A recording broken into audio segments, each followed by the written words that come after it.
El milagro que nos cuenta la iglesia en el pasaje evangélico de este domingo sucedió en los primeros años de predicación de nuestro Señor Jesucristo, y nuestro Señor lo dispuso así para que aquellas gentes conocieran su poder desde los primeros años, desde el inicio de su predicación conocieran que Él era Dios, que tenía el poder total sobre la vida y sobre la muerte, como dice San Pablo en la epístola, que tiene el poder para sujetar todas las cosas a Él, que todo está bajo su mano y su poder. Y nos narra un hecho muy lamentable, la muerte de aquella hija única de aquel hombre principal. Con toda seguridad aquel padre, con los recursos económicos que tenía, intentó todo para curar a aquella hija. Era su única hija, una jovencita de 12 años. Era la única y por lo tanto trató de curarla, trató de que recobrara la salud, pero no lo logró. Acababa de morir. Y entonces, agotados todos los recursos, acude al único que él sabía que podía ayudarle en esa situación, a nuestro Señor, que empezaba a predicar. Y aquel hombre tenía mucha fe, como la mujer que se curó con solo tocarlo. Y sin decir nada, solamente le pidió que fuera a su casa porque su hija estaba muerta. En otra ocasión hemos visto cómo nuestro Señor les reprocha a los judíos su falta de fe. Y les dice, si no ven milagros, no creerán. No es necesario que vaya. Esta vez no. No lo reprendió, no lo regañó, entendió la tristeza de aquel padre. Acababa de morir su hija única e inmediatamente fue con él. Lo siguió para ir a curar a aquella mujer. Lo que hizo nuestro Señor se presta a muchísimas reflexiones. Cómo obró con aquel padre de familia, cómo obró con aquella mujer, la oración, la fe, la confianza de aquella mujer, el poder de nuestro Señor, son tantas cosas en las que podríamos reflexionar. Pero quizás el hecho más conmovedor es lo que hizo nuestro Señor con esta jovencita. La curó porque la quería, porque la amaba. ¿Y cómo no la habría de amar si siempre tuvo predilección por los niños nuestro Señor? Eran sus consentidos, era a los que nuestro Señor protegía más que a todas las personas. Por eso la resucitó. En ese mismo espíritu de nuestro Señor, el día de hoy vengo a pedirles una oración por los niños, porque esos niños, nuestros hijos, también llevan en sus almas el germen del mal y están rodeados de muchos peligros y son la esperanza del mañana y los pararrayos de la justicia divina. ¿Por qué hablar de esto? Porque es necesario.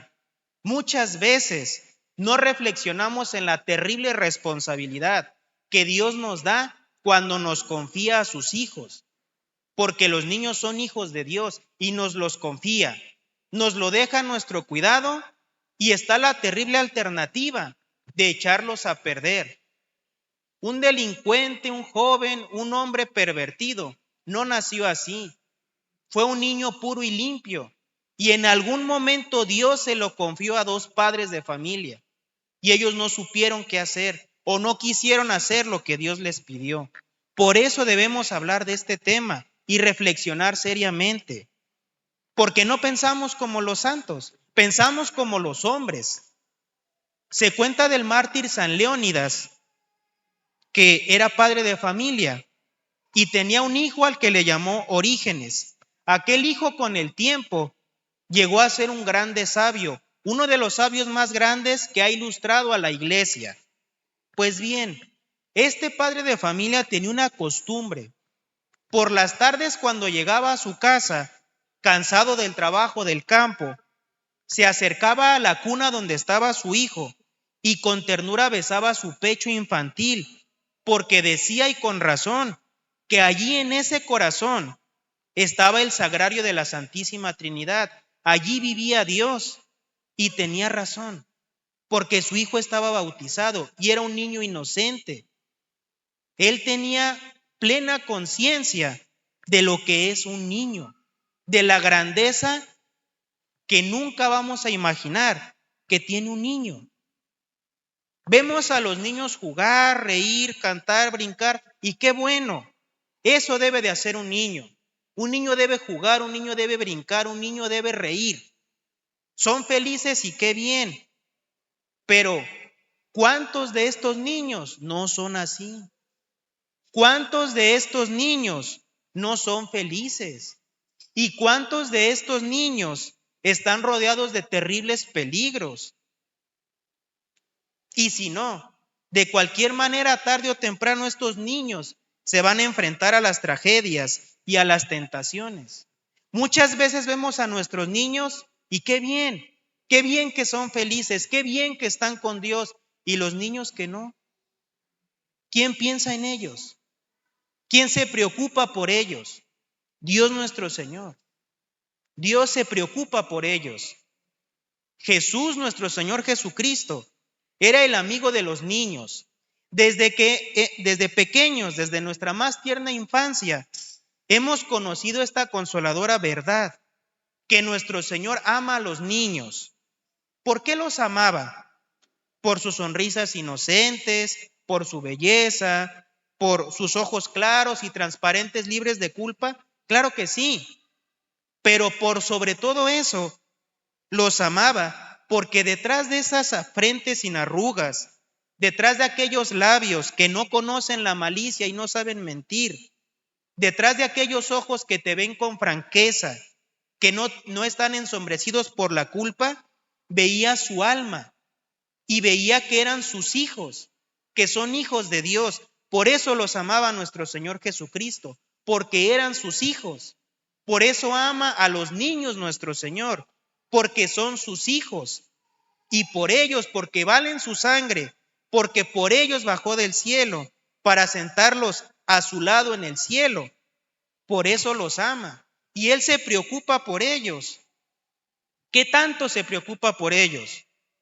Los niños que no buscan más que cariño, porque así los hizo Dios, para que busquen el cariño en los adultos, lo demostraron cuando nuestro Señor estaba entre ellos. Y así como el corderito va detrás de su pastor, así los niños lo seguían y lo buscaban y estaban con él. Y nos cuenta el Evangelio cómo los apóstoles molestos los querían apartar de nuestro Señor. Y nuestro Señor les decía: no, dejen que los niños vengan a mí, porque de ellos es el reino de los cielos. Los prefería por sobre todos. Así es nuestro Señor Jesucristo. ¿Y qué tanto los quiere y qué tanto se preocupa por ellos? Que las más terribles amenazas que nuestro Señor lanzó fue contra aquellos que se atrevieran a escandalizar un pequeño. Dijo nuestro Señor que era todo bondad, que para el pecador solamente tenía palabras de perdón, que era todo misericordia, que derramó su sangre por nosotros en la cruz y que lo que quiere es que el pecador se arrepienta. Pero dijo: ay de aquel que escandaliza a uno de estos niños, más le valiera que le ataran una piedra al cuello y lo tiraran al mar. Más le vale a alguien que lo arrojen al mar. Es como decir: ay de aquel que toca a un niño, más le vale que no lo vea, más le vale que no se tope conmigo, porque son mis preferidos y porque con él voy a descargar toda mi ira y toda mi indignación. Si nosotros nos llenamos de indignación al ver que se levante la mano injustamente contra un niño, imaginemos la indignación de Dios, imaginemos la ira y el enojo santo de nuestro Señor. Ni siquiera lo podemos concebir, ni siquiera podemos imaginar los tormentos tan grandes que Dios tiene preparados para los que tocan a un niño. Así los ama nuestro Señor. Nuestro Señor, que es todo bondad, toda la ira, indignación y molestia que tiene, las canaliza solamente con el que toca a un niño. Los niños son sus preferidos. ¿Cuántos niños han sido buenos, puros y obedientes y santos por Él? Porque Él los amó, porque Él los llena con su gracia y los protege desde la cuna.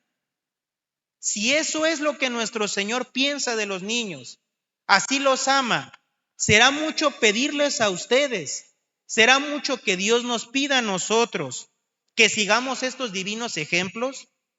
Si Jesús amó tanto a los niños y los bendecía, ¿No es lógico que nosotros hagamos lo mismo y que al menos recemos por ellos? Porque estos niños se conserven así, puros, limpios y santos. Porque solamente si somos como niños, entraremos en el reino de los cielos. No es una parábola, no es una alegoría, es una realidad. Si no somos puros como niños, si no somos santos como niños, no entraremos en el reino de los cielos. Nuestro Señor fue muy claro. Por eso es necesario hablar de este tema, porque nuestros niños se deberían de conservar así siempre, como niños puros, limpios y santos. Así deberían de llegar a la eternidad, como un San Luis Gonzaga, que no conoció el pecado, que llegó puro, que su alma llegó inmaculada. Así como salió de la pila bautismal, así llegó al cielo.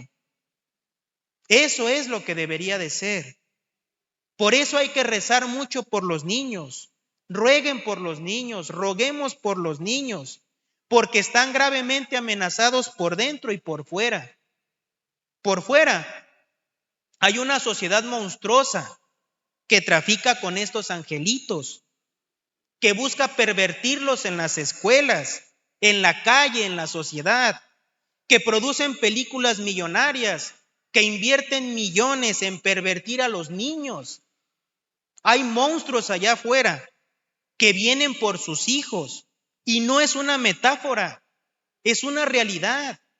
Cada año se reúnen públicamente y hacen congresos y nos dicen sus agendas de lo que van a hacer para venir por nuestros hijos, para pervertirlos en las escuelas, para pervertirlos en películas y nos anuncian: el próximo año vamos a hacer tantas películas para que los niños aprendan el pecado, para que los niños aprendan la corrupción. No es una metáfora. La más cruda realidad es que allá afuera hay monstruos que vienen por sus hijos, que se los van a quitar, que los quieren corromper. ¿Cuántas veces cuando les explicamos con manzanas y con peras lo que está sucediendo, nos contestan: solamente son películas, solamente es un libro, solamente es una canción, solamente es una caricatura, no pasa nada? Pues precisamente por eso, porque es una película, porque es una caricatura, tienes que cuidar a tu hijo, porque están disfrazando el error. ¿Cómo le hace el cazador para capturar a la presa? Esconde la trampa, esconde el veneno. Si la presa ve el veneno y lo huele, no va a caer, no lo vas a poder cazar. ¿Qué haces? Lo escondes, lo disfrazas. Disfrazas el veneno para que no se dé cuenta la presa. Pues bien, eso hacen esos monstruos. Disfrazan los errores para que sus hijos beban el veneno sin que ustedes se den cuenta. Están terriblemente amenazados nuestros niños y a veces no reflexionamos en eso.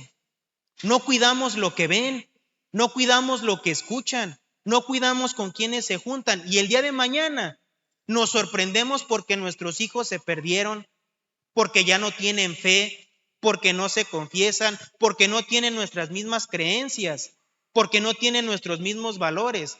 ¿De qué nos sorprendemos si nosotros mismos pagamos porque corrompieran a nuestros hijos? Si nosotros mismos les trajimos el veneno y los echamos a perder, ¿de qué nos sorprendemos si nosotros somos los criminales que envenenamos la mente de nuestros hijos desde pequeños? Recordemos la amenaza de nuestro Señor: más te vale que te aten una piedra al cuello y te tiren al mar. Más te vale que no me tope contigo, porque voy a descargar toda mi ira sobre ti. Y es que no solamente están amenazados por fuera, los niños están inclinados al mal desde su nacimiento, porque heredaron el pecado original. No son invulnerables, llevan en su alma la raíz de las pasiones.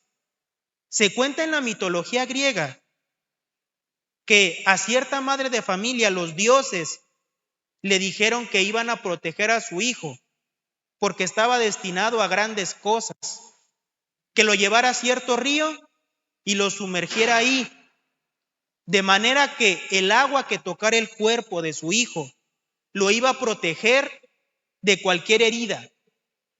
Todas las partes del cuerpo que tocaran aquel río estarían protegidas por siempre. Ninguna flecha, ninguna espada le podría dar muerte, pero solamente lo podía sumergir una vez. Así que aquella mujer se puso a pensar qué parte estaría más protegida, porque de algún lugar lo tenía que meter al río y sacarlo. Así que lo tomó por el talón y lo sumergió en el río. Solamente el talón era lo único que lo podría hacer caer, lo podría hacer morir. Y finalmente murió, porque alguien lo traicionó. De ahí salió aquella frase, del talón de Aquiles. De esa historia viene. Pues bien, ni aun con toda la protección de los dioses, Aquiles pudo librarse de la muerte en aquella historia. Así son nuestros hijos.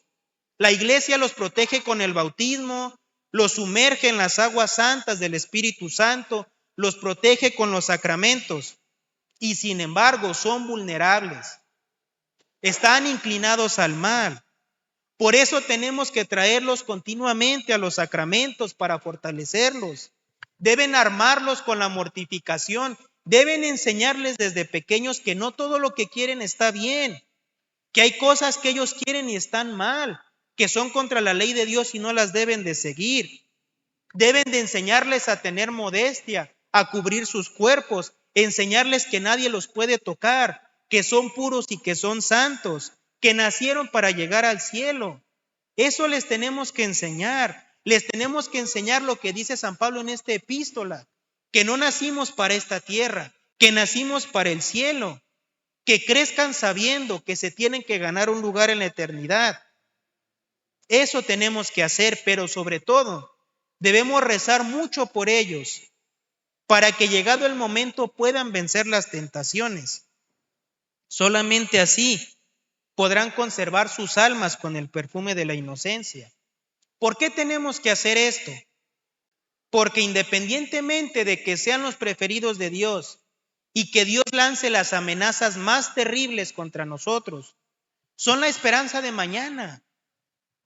Se cuenta de Napoleón, que estando en la cumbre de su poder, acertó a reunirse con una dama francesa que pasaba por ser la más instruida del reino, la más estudiada, la más prudente, la más buena.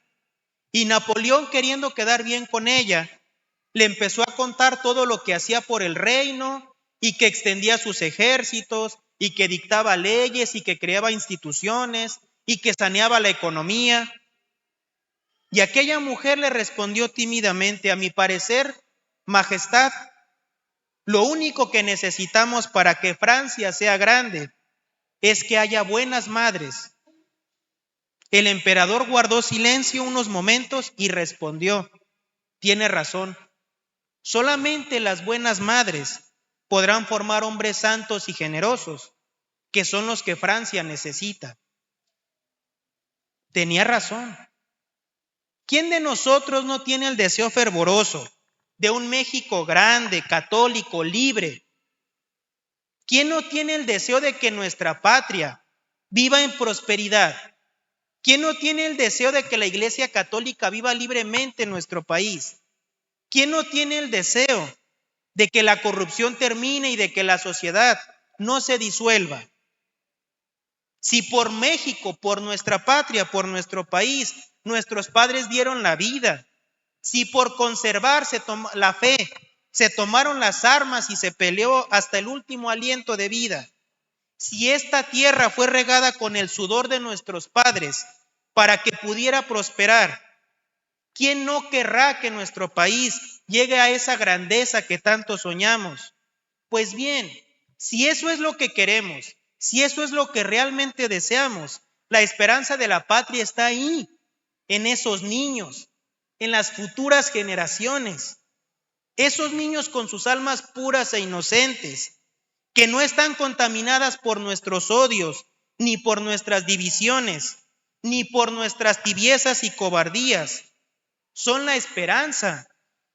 La única esperanza que tenemos está en esos niños que solamente saben hacer el bien, que lo único que saben hacer es imitar a los buenos, porque así los hizo Dios. Esos niños que han conocido la fe desde la cuna, esos niños que nacieron con los verdaderos sacramentos y con las bendiciones del cielo, esos niños son la esperanza, la única esperanza que tenemos de que nuestro país cambie. Esos niños son la única esperanza de que la iglesia vuelva a resurgir. Esos niños son la única esperanza de que la herejía termine. Muchas veces decimos que Dios nos mandara un San Bernardo, que Dios nos mandara un gran papa, y les manda a los niños puros y santos para que los eduquemos cristianamente, para que los preservemos de la corrupción. Ellos son la esperanza. ¿Será posible que estos niños el día de mañana abandonen la fe? Tristemente sí, es posible. Es muy posible que estos niños que ahorita traemos al catecismo y que hicieron su primera comunión y que recibieron la fe de pequeños, es muy posible que estos niños asesinen a los primeros sacerdotes en nuestro país, porque ha pasado muchas veces, porque ha sucedido tantas veces que los niños abandonan la fe y se convierten en los peores perseguidores de la iglesia. Es posible si no cumplimos con nuestro deber, si no los protegemos, si no los educamos cristianamente. Por eso hay que rezar por los niños, por eso hay que educarlos. Pero es que a pesar de ser la esperanza del mañana, hay una razón más y quiero apelar a su gratitud, porque le debemos mucho a los niños. Tenemos una deuda enorme con ellos que jamás podremos pagar. ¿Cómo es esto? Alguien podrá preguntar, ¿qué han hecho ellos por la iglesia? ¿Qué han hecho ellos por la patria? Sin niños, la bondad, la inocencia y la belleza, hace mucho tiempo que ya hubiera desaparecido de nuestra sociedad. Hace mucho que sin esos niños le hubiéramos dejado el camino libre a la justicia divina para que descargara con toda su furia los rayos de su ira infinita, que día con día estamos retando. Día con día le decimos a Dios, a ver si tienes el poder de destruirnos. Pisoteamos tus leyes, nos oponemos a tus mandatos. ¿Puedes detenernos? ¿Puedes hacer algo contra nosotros? Y Dios alista los rayos de su ira e indignación para castigarnos, para desaparecernos de un soplo, como lo hizo con Sodoma y Gomorra, pero se detiene. ¿Por qué razón? Porque cada mañana hay un pararrayos que detiene la mano irritada de Dios. Es nuestro Señor Jesucristo, que día con día los sacerdotes elevamos para pedir perdón por tantos pecados, pero junto con Él, junto con nuestro Señor, van las almas puras de sus hijos. Y Dios los ve en sus cunas, y Dios los ve jugar, y Dios los ve reír, y dice, por ellos los perdonaré un día más. Les voy a dar una oportunidad más. Por ellos la fe sigue en pie. Por ellos la iglesia sigue resistiendo. Por ellos la patria aún no ha caído. Por ellos la herejía no nos ha destruido, porque los ve Dios y se apiada de nosotros, se conmueve. ¿Cómo podrá hundir al inocente con el pecador? No. Pues el día que la inocencia desaparezca de nuestras casas, hemos firmado nuestra sentencia. Y Dios ya no tendrá nada que detenga su ira y su mano poderosa. Y descargará todo su poder sobre nosotros. Y entonces sí entenderemos que Dios es justo y que Dios es fuerte y Dios es poderoso. Son los bracitos de sus hijos los que detienen la mano poderosa de Dios. Son ellos. Gracias a ellos, Dios nos perdona. Casi todas las naciones modernamente han levantado un monumento al soldado desconocido. ¿Quién es y qué hizo? Nadie lo sabe. Solo sabemos que empuñó las armas en defensa de la patria y que murió en ese ideal. Pues los salvadores desconocidos de nuestra sociedad pervertida Son esos angelitos que viven en nuestros hogares, esas almas puras que todos los días mira con agrado el Padre Celestial y nos perdona. Ellos son los que con sus manitas poderosas y sus oraciones puras detienen el brazo vengador de un Dios justamente irritado por todas nuestras culpas. Son ellos y tenemos que estar agradecidos. Debemos rezar por ellos para que así continúen. Por eso les pido que levanten no un monumento, les pido algo más santo y divino, una oración y un cuidado exquisito de esos angelitos, que no se pierdan, que no se corrompan, que crezcan como buenos cristianos, porque eso es lo que tenemos que hacer. De eso dependemos, ellos son nuestra única esperanza. Se cuenta de cierto poeta que visitando Roma vio a una madre con su hijo en los brazos y lo llenaba de cariños. En voz alta el poeta comenzó a alabar a Roma por su grandeza y sus generales y sus monumentos, para que la madre lo notara y pusiera su atención en él. Desesperado el poeta le dijo: pero es que, mujer, ¿no te das cuenta de la grandeza que está a tus pies? Y ella le dijo: a mí qué me importan esas ruinas. No le importaban, porque tenía a su hijo en brazos. Toda su vida estaba en ese angelito. Así es la iglesia, así es nuestra Santa Madre Iglesia. No es indiferente al progreso de las naciones, no está opuesta a que las ciencias y la economía prosperen, no, es lo que ella quiere y lo ha procurado tantas veces, aunque el hombre no se deje, pero solamente tiene una ilusión: salvar almas, comunicar a las almas la verdad de Cristo y por esa ley llevarlas al cielo. Por eso apenas llegan estos angelitos a la tierra, cuando ella con su voz poderosa expulsa al demonio y derrama en sus almas el Espíritu Santo y las aguas bautismales para convertirlos en hijos de Dios. Pues esos angelitos son sus hijos, es verdad, les pertenecen a ustedes, pero también son hijos de Dios y la iglesia va a velar por ellos durante toda la vida. Si el demonio los hace caer en pecados, allá mandará la iglesia a sus ministros para que les devuelvan la gracia y los alimenten con el pan de los fuertes. Siempre estará presente Dios allí. Los ministros de Dios estarán allí para que sus hijos se conserven puros. Hasta el final estará la iglesia velando porque sus hijos lleguen a la salvación eterna.